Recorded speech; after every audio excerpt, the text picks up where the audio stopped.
Smoking and inhaling every moment. It was reckless and we owned it. Сәлем досым, егер сен видеоның тақырыпшасын оқып, осы видеоны көріп отырсаң, онда бұл мәселе саған қызық болады деген ойдамын. Көп адамдарды ойландыратын, талай адамдарда спор тудыратын сұрақ қыз бен ұлдың арасында достық болады ма? Бұл сұраққа, яғни мәселеге мен 50-50 қараймын. Себебі ғашықтық достықтан басталады, ол бір. Ал екі, қыздарға ұлдармен, ұлдарға қыздармен сөйлескен жеңілірек. Таяқтың екі ұшы болатындай мәселені екі жағынан қарастырайық. Олай болса кеттік. Бірінші тарап, қыз бен ұлдың арасында достық болмайды. Ал енді неге деген сұраққа жауап бере кетейін. Бір, бәрібір біреуі іштей ұнатады. Екі, френдзонаға тап болу қаупі күшейеді. Үш, ондай достық ерте ме кеш пе сезіммен ұласады.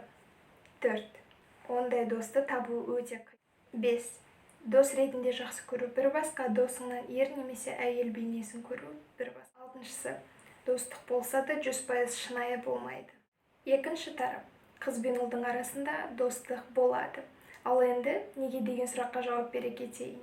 Бір, қыздар арасындағы көреалмаушылық, ал ұлдар арасындағы бәсекелестік осындай достыққа себепші болды. Екі, қыздарға ұлдармен, ұлдарға қыздармен сөйлескен әлдеқайда ыңғайлырақ. Себебі егер сен құрбыңа өзіңнің комплекстеріңді айтатын болсаң, ол сені қолдайды, алайда бәрібір сен одан ұялуы мүмкін.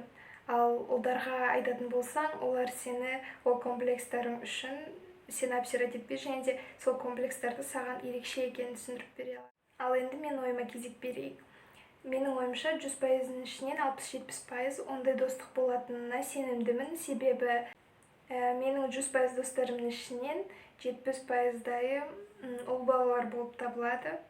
Бала кезден бері солай болған, және солай болып келе жатыр. Жоқ, мен бітті ұлдармен ғана сөйлесем деген сияқты, немесе олармен ғана дос болам, немесе қыздар жаман деген сияқты тұжырымға келген жоқпын. Құдайға шүкір, жаңа құрбыларым бар, және де олармен жақсы араласамыз, арамызда кикілжің жоқ. Алайда бәрібір ұлдармен сөйлескен жеңілірек сияқты, менің ойымша. Мүмкін менің бұл өзімнің жеке ойым, кейбір адамдарға ұнамас, алайда мені жеп қоймаңыздар, себебі бұл тек қана менің өзімнің ойым, мен оны ешкімге солай деп дәлелдеп жатқан жоқпын.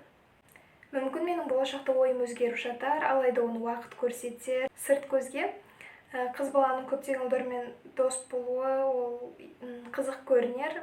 Жарайды, егер бұл мәселені ары қарай талқыласақ, бізге бір күнде тіпті 20 минутта жетіспес. Сонымен достық болады, себебі противоположный полмен сөйлескен жеңіл, себебі сен одан ұялмайсың. Ал достық болмайды, себебі уақыт өте келе сезім пайда болып кетуі мүмкін.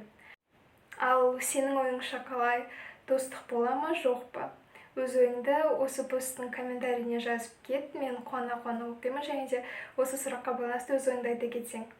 Саған 1% болсын көмегім тиді деген ойдамын. Олай болса, осы видеоға лайк бас, және де арнаға тіркел. Келесі көріскенше.